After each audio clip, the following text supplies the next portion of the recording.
que eu vou te contar é algo bem estranho. Se você achar que essa história se parece com outra que já ouviu nesse canal, é porque, de fato, ela tem muito a ver com o mesmo tema.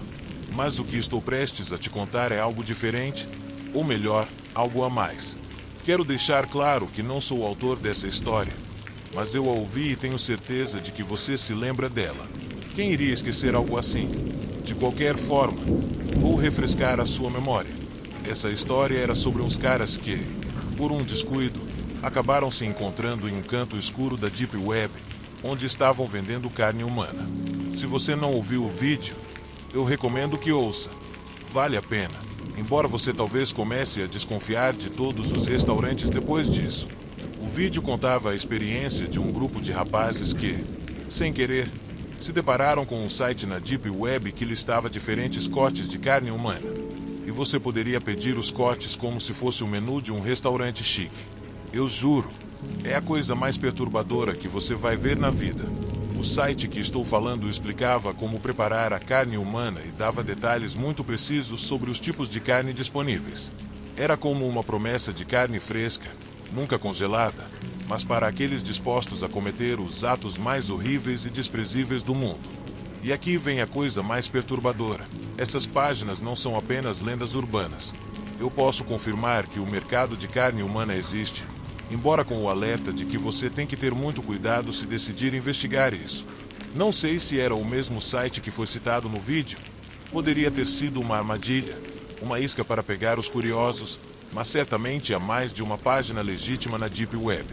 Já conversei com pessoas que afirmam ter comprado carne humana nesses sites, e de acordo com elas, o gosto fica entre carne de porco e carne bovina, dependendo das condições físicas da pessoa antes de ser morta. E honestamente, a ideia em si já me deixa nauseado.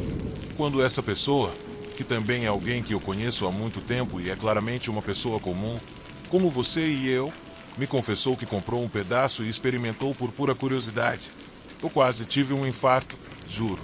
Mas fiquei ainda mais perplexo quando outra pessoa do meu círculo, depois que o outro contou, também confessou que fez a mesma coisa. É completamente insano. Mas aí eu entendi que esse mercado existe porque tem uma enorme audiência. Há muito mais gente disposta a viver essas aventuras gastronômicas do que a gente imagina. No entanto, tem outro lado da Deep Web que é ainda mais desconcertante. Tem um site que, embora eu não vá citar o nome, leva as coisas um passo além. Ele fala sobre canibalismo como se fosse uma experiência quase espiritual. Isso mesmo, como você ouviu. Esse grupo acredita que amar o próximo não é suficiente e que, para se conectar verdadeiramente com o divino, é necessário consumi-lo. Pode parecer uma piada, mas eu juro, é totalmente verdade. Como eu te falei, existem muitas mais pessoas doentes do que você imagina, e às vezes elas estão bem perto de você. E de forma alguma elas se parecem com monstros, mesmo que sejam. Esse culto, por assim dizer, que estou falando, defende que o último ato que um ser humano pode fazer para se conectar com Deus é devorar outros. Então, vamos imaginar a cena: um grupo de pessoas ao redor de uma fogueira, conversando sobre como a carne humana pode tornar você mais humano. Eles afirmam que, ao consumir a carne de uma pessoa, sua biologia muda e você se transforma em uma espécie de ser superior. Segundo eles, na pirâmide da vida, os humanos são apenas um degrau. E depois de se devorarem uns aos outros, você se torna algo semelhante a um deus. Leia isso mais algumas vezes e você vai perceber que essas pessoas são completamente malucas. Mas a coisa mais assustadora sobre elas não é o quanto elas são loucas, mas sim que elas são muitas. E entre elas há pessoas poderosas e influentes. Você ficaria surpreso. Mas, obviamente, não vou mencionar ninguém. Não quero acabar no menu de algum político ou celebridade de Hollywood. Eu lembro de ler várias das doutrinas deles e pensar: uau, esses caras são umas das pessoas mais estranhas do mundo. Esse culto tem seu próprio jargão religioso. Eles usam essas frases de adoração e fé que fazem parecer quase convincente para quem está procurando respostas em suas vidas. Eles dizem que o líder deles recebeu essa mensagem divina e está em uma missão para atrair mais membros para a sua causa. O paradoxo aqui é que eles parecem genuinamente interessados em expandir o grupo, mesmo que isso signifique converter outros para os seus futuros jantares. O site deles até tinha uma seção onde você poderia se inscrever para participar de reuniões onde explicavam suas crenças. Francamente, para mim parecia uma armadilha para atrair vítimas, mas talvez alguns estivessem procurando pertencer a algo maior e se inscreveram. Essa sociedade também tinha uma seção inteira dedicada a técnicas de como preparar carne, recomendações de quais sabores combinam melhor com quais partes do corpo e como comer carne humana de forma segura. Você consegue imaginar isso? É um menu de pratos que faria qualquer chefe se apaixonar. Imagina então um comedor ortodoxo. Outra parte sinistra do site deles era a seção dos membros, com lista de atividades, rankings, pratos favoritos. Sério, era como uma rede social para canibais. Meu medidor de insanidade foi a nível infinito quando vi isso. Foi 10 de 10 no medidor do que o underline. Se já tive um desses, foi ali. Embora eu tenha visitado vários desses lugares e provado da pior forma que sim, eles são reais e que há muita gente praticando essa prática nojenta e blasfema. Além de me sentir na obrigação de compartilhar isso para que você fique informado e se cuide. Porque eu tenho certeza de que o aumento de sequestros e desaparecimentos de pessoas na última década não é mera coincidência. Imagina quantas pessoas acabam na mesa de alguém depois de sair para passear com o cachorro ou fazer qualquer outra coisa. Só de pensar nisso já me dá arrepios. Mas também senti a necessidade de desabafar. Não vou me traumatizar agora. Agora vocês sabem disso também, então vou parar por aqui. No entanto, também me assusta um pouco. Quero dizer, espero que minha identidade continue anônima. Porque se tem uma coisa que eu temo tanto quanto esses loucos, são os cães deles na Deep Web. Aqueles que são capazes de te rastrear até debaixo de uma pedra. Deus me livre de esse ser o meu destino. E se eu desaparecer depois que contar isso, quero que você saiba que estou bem, mas se algum dia me pegarem, de jeito nenhum, espero que ao menos me acompanhem com uma boa salada e um vinho. Desculpa, eu sei que essas coisas não têm graça, mas enfim, pessoal, aí está a realidade da Deep Web. Um lugar onde os limites da moralidade são assustadoramente finos, e onde a curiosidade pode te levar a lugares que você preferiria nunca ter encontrado. Se algum dia pensar em explorar essa parte da internet, pense duas vezes, porque você realmente pode encontrar coisas para as quais não está preparado. E aí não tem mais volta.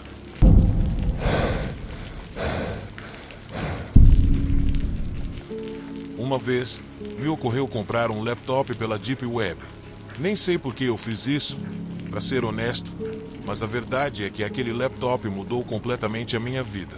Tudo começou numa noite, quando eu estava navegando sem rumo, entrando nesses sites escondidos que oferecem de tudo, desde coisas totalmente legais até os itens mais estranhos e insanos.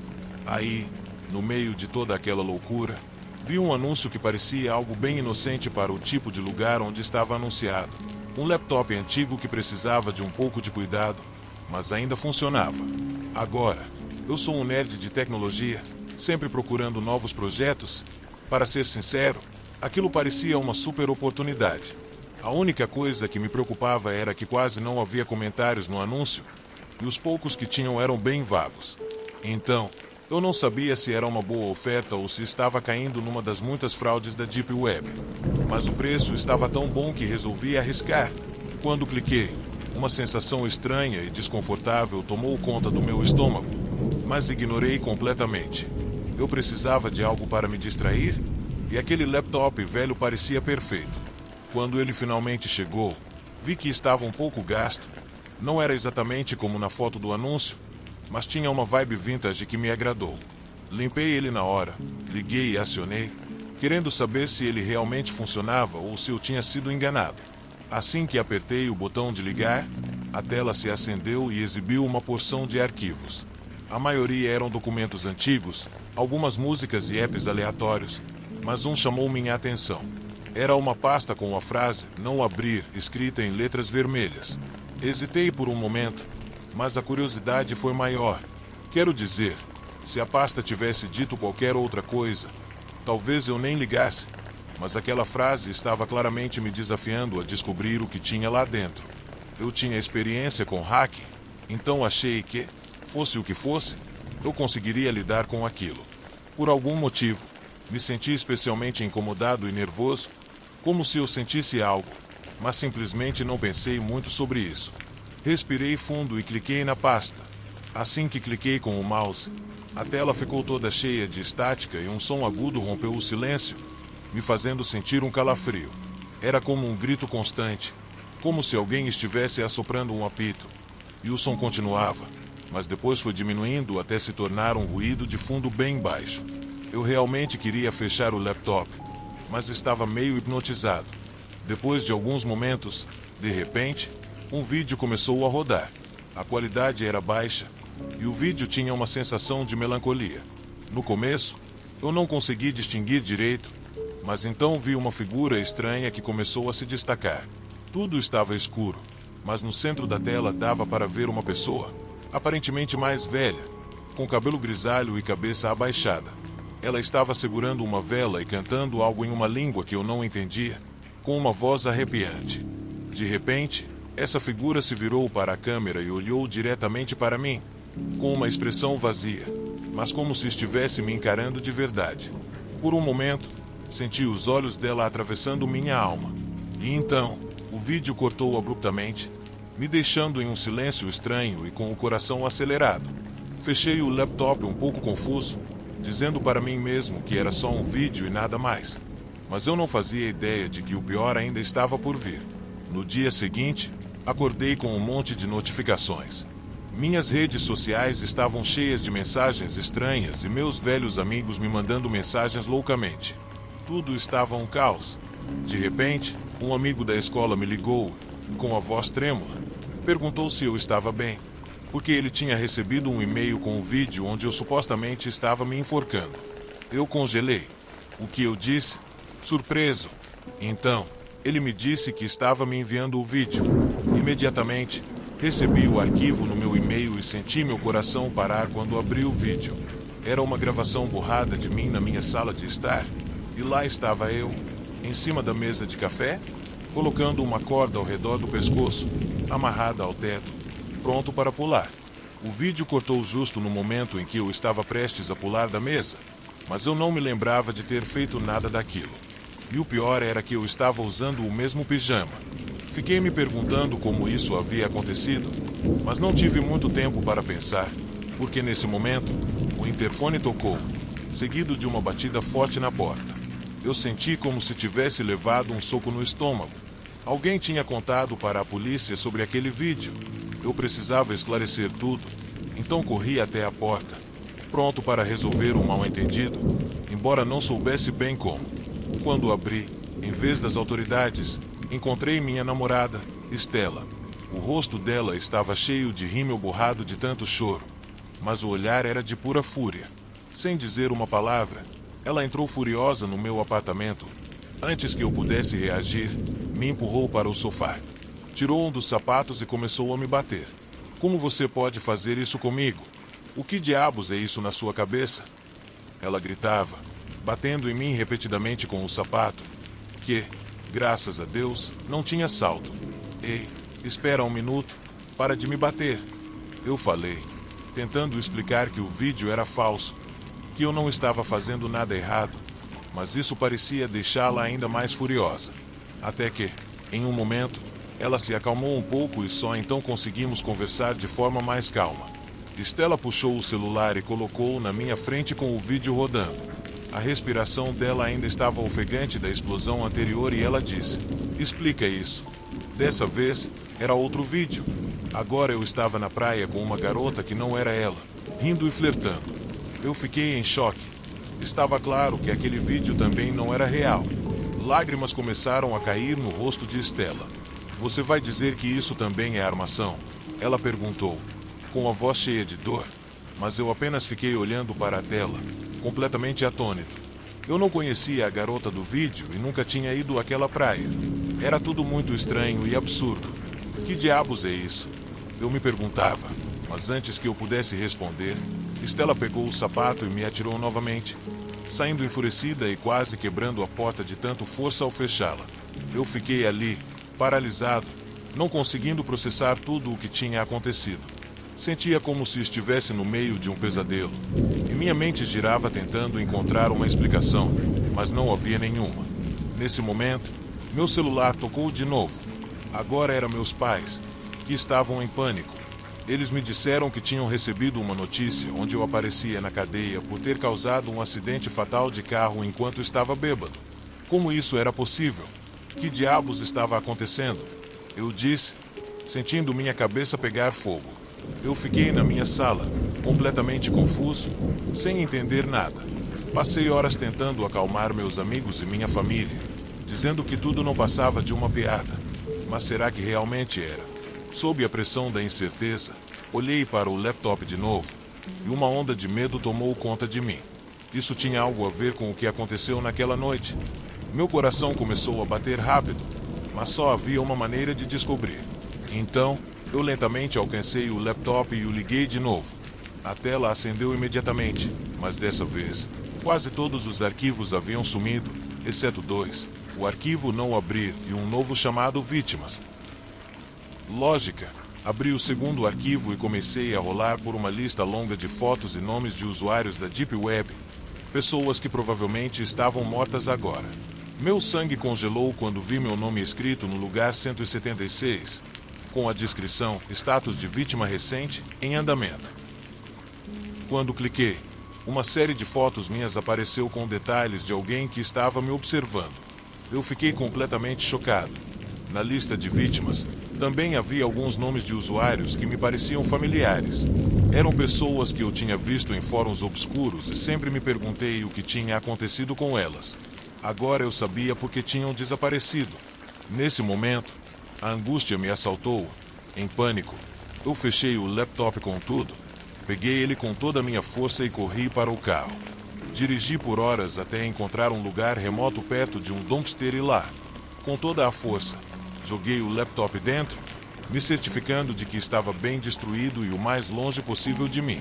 O medo afundou profundamente nos meus ossos quando eu lembrei de tudo o que aconteceu nas últimas 48 horas. Eu tinha uma certeza dentro de mim. Se eu tivesse ficado mais tempo com aquele laptop, algo terrível aconteceria comigo. Algo muito pior do que eu poderia imaginar.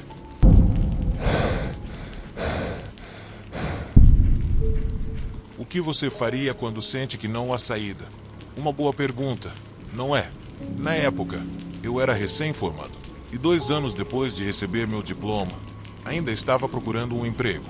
Meu currículo estava mais vazio do que uma loja de cosméticos no meio do deserto, e as dívidas se acumulavam sobre mim como confete depois de uma festa. A situação estava um caos total, e minha desesperança só aumentava a cada dia. O que mais eu poderia fazer nesse ponto?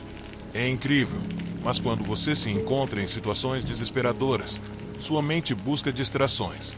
Eu acho que isso é como um mecanismo de sobrevivência, uma forma de tirar você por um momento daquela coisa que está comendo sua cabeça, talvez como uma forma de evitar o suicídio. Embora seja claro que, às vezes, esse mecanismo falha. Lembro daquela noite em que passei a madrugada inteira navegando na internet, pensando em coisas idiotas, como se houvesse um limite na internet. A loucura começa a tomar conta. Para ser sincero, você nem percebe isso.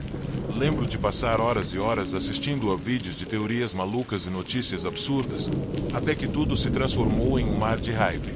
Nessa fase, eu dormia durante o dia e voltava para a internet assim que acordava.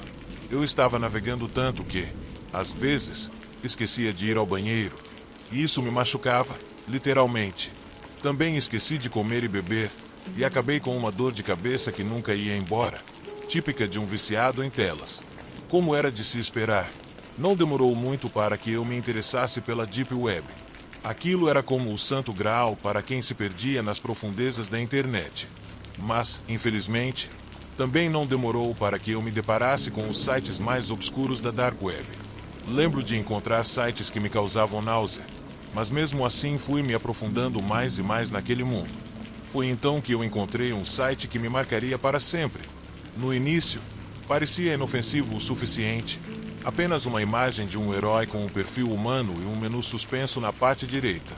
No começo, havia apenas 3 linhas para navegar, então cliquei em mais um link e fui surpreendido ao ver apenas 2 opções: comprador e vendedor. Eu não estava planejando comprar nada. Com que dinheiro? Então, naturalmente, cliquei na opção vendedor. quando abri o submenu. Fiquei completamente atônito. Ele numerava os itens que poderiam ser vendidos e mostrava o dinheiro que você receberia por eles. Eu só precisava adicionar meus dados, escolher como queria ser pago e então marcar a caixa ao lado do item que eu estava oferecendo. O primeiro item da lista me deixou em choque. Simplesmente dizia semelhança. Mas com o que pagavam, eu conseguiria pagar 3 meses de aluguel atrasado e ainda comprar cerveja e hambúrgueres para todos os dias da semana. Fiquei um pouco confuso, pois não fazia ideia do que eles queriam dizer com semelhança. Outros itens que eu poderia vender eram coisas mais simples, como meu número de CPF, minha data de nascimento e até meu nome. Muitos desses itens claramente pareciam formulários para fraudes, mas eu estava em um mar de dúvidas e achei que pelo menos estavam nos pagando pelos nossos dados, ao invés de apenas roubá-los de nós, como era de praxe. A imagem tinha uma sensação estranha, etérea, uma silhueta preta com a legenda "foto do seu rosto" embaixo. Então eu imaginei que isso significava que eu estava abrindo mão do direito de usar a minha imagem. Pensei que seria mais fácil apenas carregar uma foto do meu rosto. Eu realmente queria aproveitar um bom hambúrguer e também poderia dizer ao meu senhorio para me deixar em paz, já que eu teria pago o maldito aluguel. Então, coloquei meus dados para a transferência, marquei a caixa ao lado da imagem e cliquei em enviar. Imediatamente, apareceu o símbolo de processamento da transação, que depois mudou para transação concluída.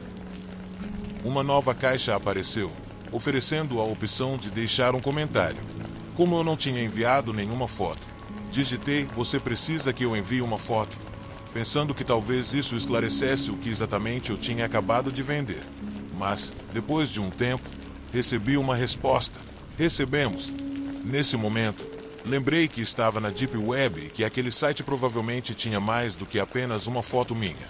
Também me lembrei de algumas coisas que eu tinha feito na frente da tela e decidi que era melhor não pensar muito sobre isso. Após completar a pequena transação, comecei a sentir um nó no estômago. Certamente não estavam me enganando, né?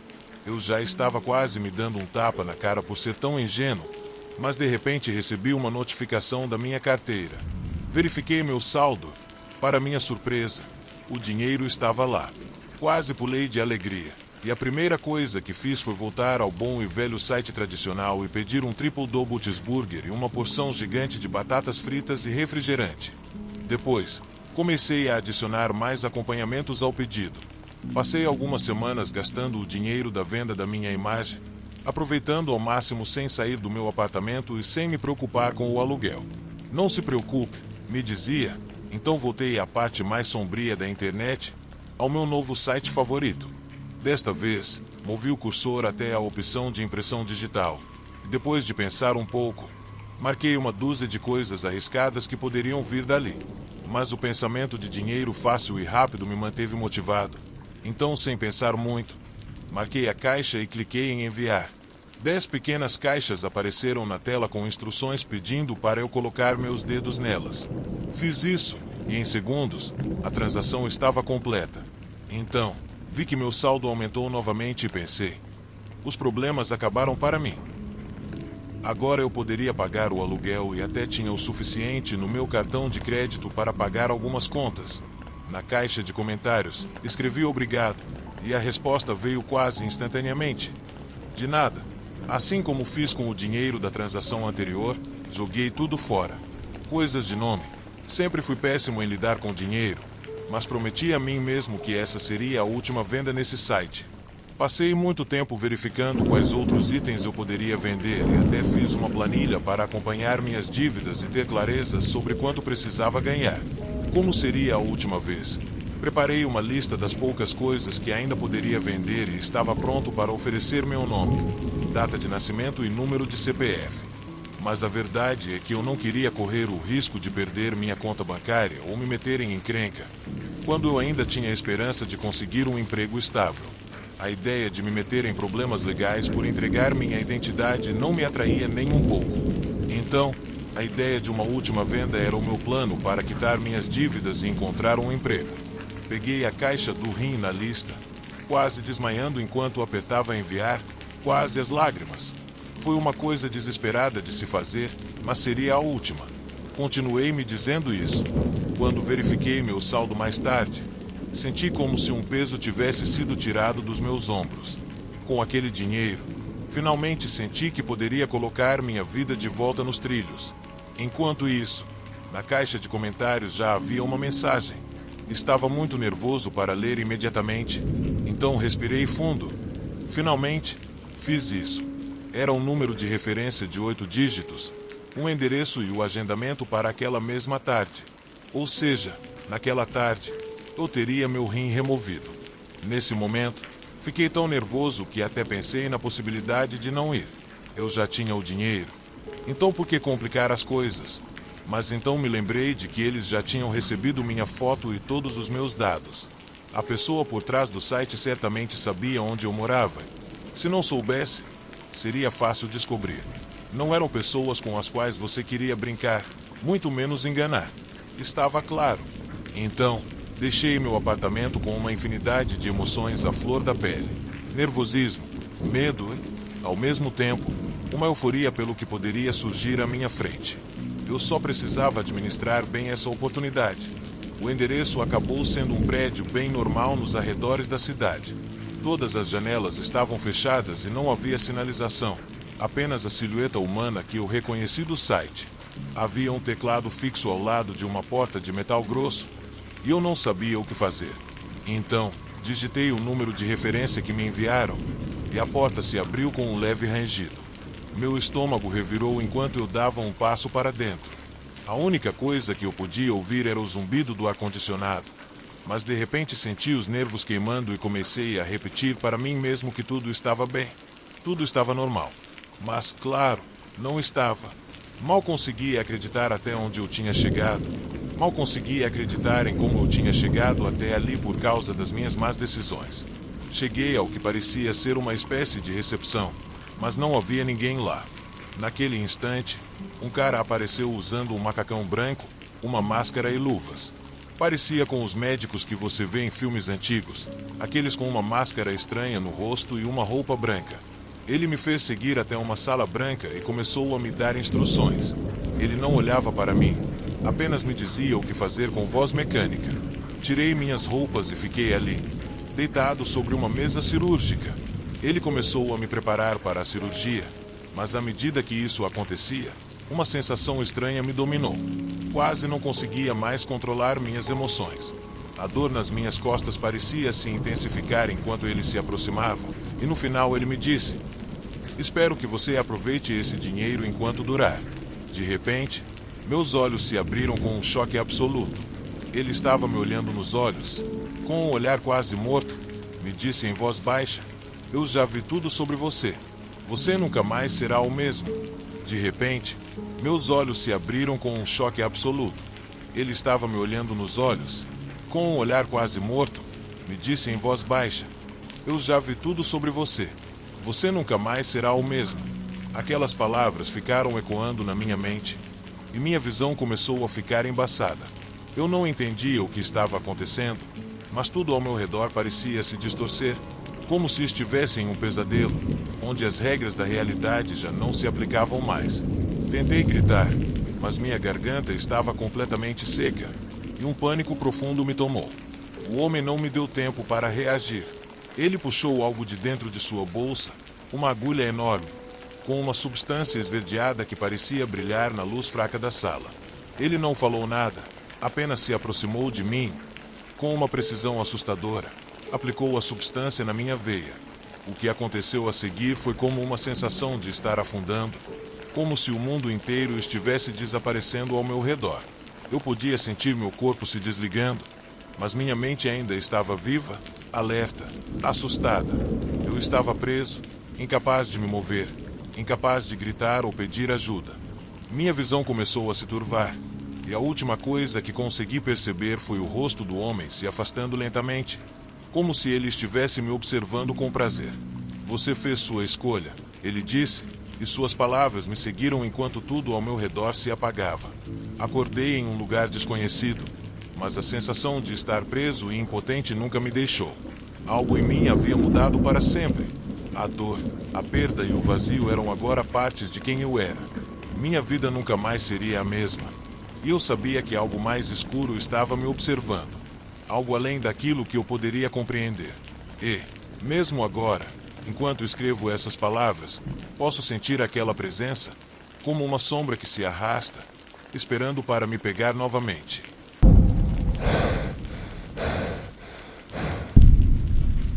Oi, meu nome é Hector e eu sou o que pode ser considerado um viciado em criptomoeda. Quando eu era mais jovem, eu realmente gostava de explorar a Deep Web. Não estava procurando nada em específico, só estava muito curioso para descobrir se as histórias assustadoras que eu tinha ouvido sobre aquele lugar eram reais. Mas, na verdade, eu não encontrei nada de assustador. Foi nessa época que eu soube pela primeira vez sobre o Bitcoin, porque em alguns sites eles estavam usando essa moeda. Eu não conseguia deixar de pensar que era um golpe ou algo suspeito. Isso foi entre 2012 e 2013, uma época em que o mundo das criptomoedas ainda era bem novo. Até hoje, me arrependo de não ter comprado algumas moedas naquela época. De qualquer forma, o fato é que, com o tempo, meu interesse pela Deep Web foi diminuindo e eu mal entrava naquele lugar. Mas em 2017, comecei a ler sobre criptomoedas e o lado sombrio delas.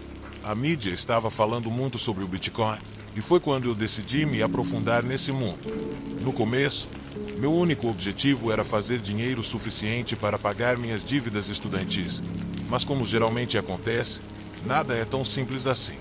Então cometi quase todos os erros possíveis, desde enviar Bitcoin para a carteira errada até vender com prejuízo várias vezes. Também caí em esquemas de pump and dump. Mas, apesar de tudo isso, consegui terminar com um saldo positivo, principalmente porque aprendi com meus erros e recuperei boa parte do que havia perdido. Toda vez que ouço falar de alguma criptomoeda que subiu de preço feito um foguete, sinto um certo arrepio por não ter pego ela a tempo. Mas também sei que a maioria dessas moedas não vale muito no longo prazo. Claro, ainda estou à procura do próximo grande projeto que me faça milionário, porque como quase todo mundo, eu também quero encontrar essa joia rara. Um dia, recebi um e-mail de um antigo amigo da escola, vamos chamar ele de Frank. Ver o nome dele na minha caixa de entrada me fez lembrar dos dias em que nós dois explorávamos a Deep Web, compartilhando informações sobre coisas interessantes que encontramos por lá e discutindo teorias da conspiração. Éramos realmente bons amigos, mas depois que terminamos o ensino médio, perdemos o contato. Na verdade, eu não tinha notícias dele há 2 anos, então fiquei um pouco surpreso ao ver que ele tinha me escrito: Ei, faz tempo. Eu vi algo estranho que acho que você deveria ver. Notei no seu perfil que você tem se aventurado no mundo das criptos. O que acha disso? Ele disse, incluindo um link para um site. Fiquei um pouco confuso ao ver que era um site da Deep Web.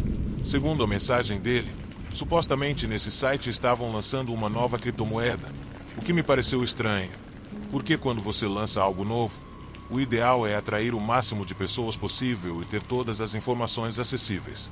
Manter tudo na Deep Web parecia um péssimo começo, mas pensei, talvez eles estivessem tentando criar uma moeda super segura que o governo não conseguisse rastrear, e por isso, estavam mantendo em segredo. Então decidi investigar. Ao acessar o link, vi que a página era bem simples, parecia algo de 2007, mas estava relativamente bem organizada. Definitivamente, essa não era a forma ideal de atrair pessoas para o seu projeto. Parecia que estavam tentando convencer alguém de que tinham uma boa ideia, mas o site não oferecia muita informação sobre a criptomoeda em si. A maior parte do conteúdo estava ligada a um vídeo, e havia um fórum, mas era acessível apenas para membros. Parecia que não havia mais nada interessante lá. Então decidi clicar no vídeo para ver do que se tratava. No entanto, quando cliquei no vídeo, o que apareceu foi uma sala escura, com uma mesa ao fundo. Isso foi tudo o que apareceu nos primeiros segundos do vídeo, mas de repente, uma pessoa apareceu. Era um homem usando uma máscara branca e um moletom preto. Sua voz soava estranha, como se estivesse usando um filtro para distorcer. Então ele começou: Olá, obrigado por demonstrar interesse em nosso novo projeto, com o qual esperamos revolucionar as criptomoedas e a tecnologia de blockchain, disse ele em um tom misterioso. Ele então começou a falar sobre o meio ambiente e a mineração de criptomoedas. Muitas pessoas têm discutido o impacto ambiental disso, então queríamos encontrar uma solução, disse o cara, e nesse ponto eu comecei a franzir a testa. Eu podia perceber que ele tinha muitas ideias estranhas, mas isso ia ficar ainda mais estranho. À medida que ele continuava sua apresentação, começou a falar sobre como entidades sobrenaturais poderiam nos ajudar a resolver problemas. Ok, isso já estava estranho demais. Ele estava realmente falando sobre fantasmas e coisas assim em um vídeo sobre criptomoeda. Me perguntei qual tipo de golpe era esse. Ele ia pedir dinheiro no final ou estava tentando instalar um vírus no meu computador. Eu não sabia. Estava convencido de que havia algum truque nisso tudo e queria descobrir para avisar o Frank sobre o que estava acontecendo.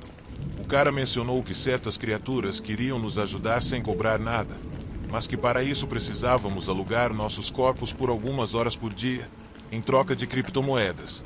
Você pode irradiar seu ser por parte do dia. Em troca, eles lhe darão criptomoedas, ele disse. Então ele soltou. Conseguimos nos conectar ao mundo espiritual pela internet para obter Bitcoin.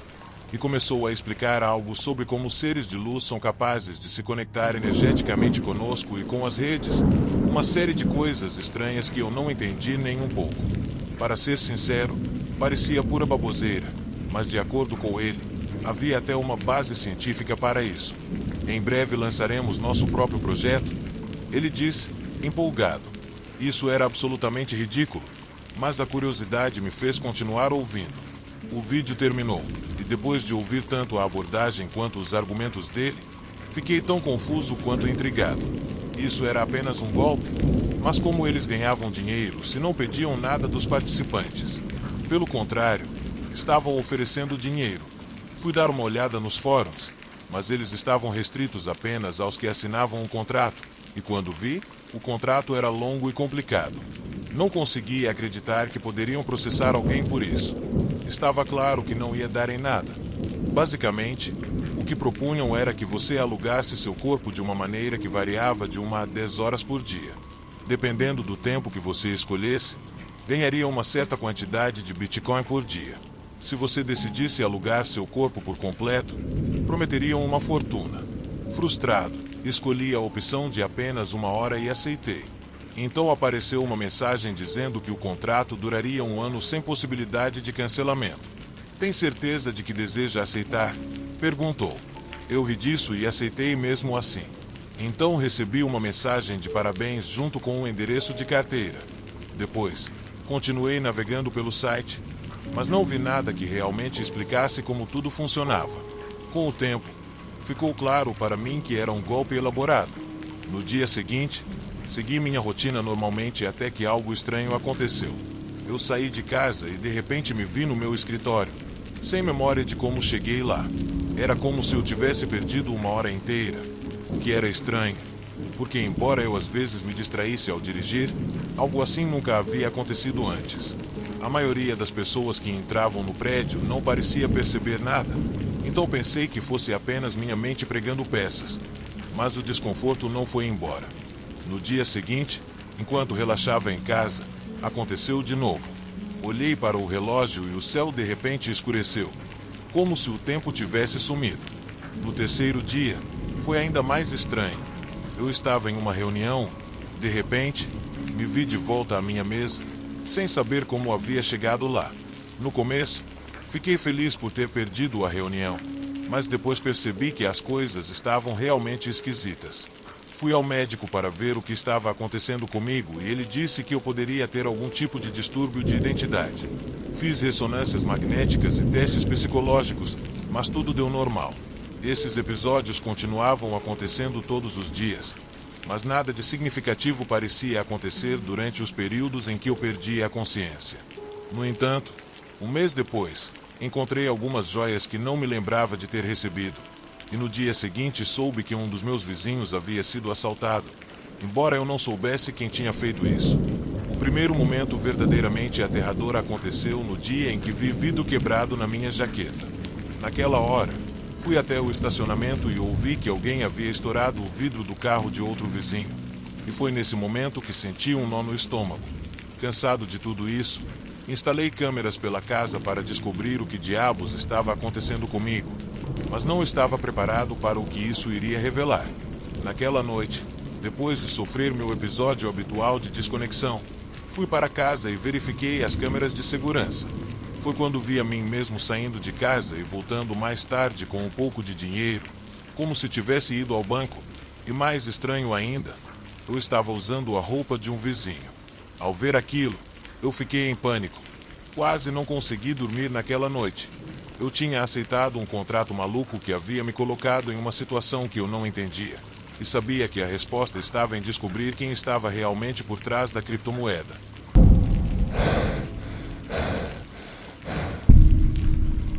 Eu preciso te contar algo sério e estou em um dilema sobre se devo ir à polícia com isso ou apenas ficar quieta por minha segurança. Primeiro, vou te dar um contexto. Eu tenho 23 anos. Por questões de segurança, vou me chamar de Alexandra. Tem alguém na minha vida que é muito importante para mim. Minha melhor amiga, Stephanie. Nós nos conhecemos desde o primeiro ano do ensino fundamental, há 8 anos, e a conheci na aula de teatro, que, por coincidência, era a nossa favorita. Para ela, porque tinha uma grande paixão por teatro. Para mim, porque ajudava a me distrair e era algo mais recreativo do que qualquer outra coisa. Por isso escolhi. Eu me lembro da primeira vez que fui à casa dela. Era um lugar impressionante, tipo uma mansão. Fiquei um pouco surpresa por ela não ser como aquelas garotas de filmes, sempre vestidas com roupas de grife e coisas do tipo. Eu realmente não esperava que a vida dela fosse tão boa, porque ela era uma pessoa bem simples. Quando perguntei o que o pai dela fazia da vida, ela me disse que era médico. Depois de nos cumprimentar, a mãe dela nos ofereceu pizza, que aos 15 anos é o lanche perfeito. Aquela tarde passamos conversando sobre nós mesmos e fazendo o dever de casa, mas de repente eu vi alguém passar pelo canto do olho. Era o irmão mais velho dela, Steven, que estava um pouco na penumbra. Naquele dia, tivemos uma pequena conversa e, honestamente, isso ficou na minha memória de maneira boa, porque ele era muito bonito. Os anos se passaram e quase não tivemos mais interações, embora tenha havido um pouco de tensão entre nós. Mas aí é que vem o lado quente da história. Na semana passada, fui à casa deles novamente porque, nessa altura, já me sentia parte da família. Naquele momento, a Cetefie não estava lá, então eu decidi ligar a TV no quarto dela e esperar por ela. Não vi o Steven em lugar nenhum, o que era estranho porque ele sempre estava no quarto dele com a porta fechada. Então, com um pouco de curiosidade, mais do que qualquer outra coisa, decidi me aproximar da porta do quarto dele, que estava entreaberta. Sem pensar muito, empurrei a porta cuidadosamente e entrei para dar uma olhada. Não tenho orgulho disso, mas posso dizer que a curiosidade falou mais alto. Me sentei na cama dele. De repente, percebi que o quarto tinha cheiro de lavanda. Então, olhei ao redor e vi o laptop dele ligado na escrivaninha. Mesmo morrendo de medo, resolvi abri-lo. Não tinha senha. Quando vi que estava na tela inicial, meu coração quase parou. O que eu vi em seguida é algo tão perturbador e horrível que é o que me trouxe até aqui hoje. Primeiro, abri uma aba que dizia janelas fechadas incorretamente e, claro, eu abri. Mas naquela janela havia uma série de vídeos horríveis e muito perturbadores. Eram filmes snuff mostrando coisas aterrorizantes que eu prefiro nem descrever. Naquele momento, entendi que o Steven estava navegando pela Dark Web, e isso me deixou completamente gelada. Fiquei muito mal ao ver aquilo, porque nunca teria imaginado que ele tivesse gostos tão repulsivos. Foi decepcionante, mas enquanto eu estava lá, de boca aberta, percebi uma outra aba aberta e decidi clicar nela também. E foi aí que as coisas ficaram ainda mais sombrias. Era um site que falava sobre como matar pessoas e nunca ser pego. Foi nesse momento que minha mente se encheu de medo. Será que o Steven estava planejando algo tão terrível? Tentei afastar esses pensamentos, mas então vi um caderno amarelado embaixo do laptop dele. Puxei. Na capa, havia uma lista de nomes rabiscados. Fiquei muito enjoada quando vi que havia uma linha vermelha sobre um deles. Era o meu nome. Isso foi um sinal vermelho enorme, porque meu nome estava nessa lista. O que o Steven realmente estava fazendo? Naquele momento, senti um arrepio na espinha ao ouvir o carro do Steven entrando na garagem. Eu estava surtando de medo. Então deixei tudo do jeito que encontrei e corri para o quarto da Stephanie. Mas quando saí para o corredor, Steven me surpreendeu saindo do quarto dele. No entanto, por mais bobo que pareça, ele nem se surpreendeu. Ele não parecia desconfortável. Não me perguntou o que eu estava fazendo no quarto dele. Ele apenas me olhou com uma serenidade quase macabra e acenou como se fosse nada. Eu só consegui congelar no lugar. Eu parecia um fantasma. Tentei não parecer nervosa e disse que estava esperando pela CTFI, mas que precisava ir embora porque minha mãe estava me chamando. Então, ele sorriu para mim e me ofereceu uma carona para casa. Mas eu disse que não precisava, que estava tudo bem. Ele insistiu, e meu coração quase saiu pela boca de tanto medo. Então eu fiz o sorriso mais falso e desconfortável da minha vida e repeti que não era necessário enquanto eu subia as escadas. Mas, quando estava saindo, ele me disse que ia me ver em breve. O sorriso dele parecia encantador antes, mas agora me aterrorizava. Agora estou em casa, escrevendo isso, aterrorizada. Devo ir à polícia? O que vai acontecer se eles não fizerem nada e ele decidir se vingar? Fico me atormentando pensando que ele já deve ter machucado alguém da lista dele. Estou presa em um dilema e não sei o que fazer. A verdade é que não sei se tenho forças para lidar com essa situação, mas também não sei se consigo ficar quieta.